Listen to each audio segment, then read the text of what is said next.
Військовослужбовці Збройних сил України, просимо вас про допомогу в зборі на автомобіль.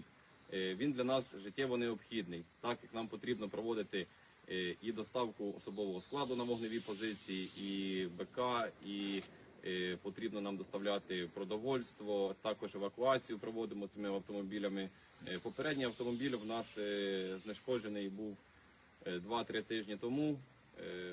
Хлопці живі, слава Богу, але автомобіля не маємо. На даний час не маємо транспорту для пересування на вогневі позиції. Просимо вас, всіх небайдужих людей, в допомозі. Навіть 1 гривня врятує життя нашим хлопцям та допоможе в евакуації і в доставці особового складу. Дякуємо вам, всім небайдужим людям. Слава Україні! Героям слава!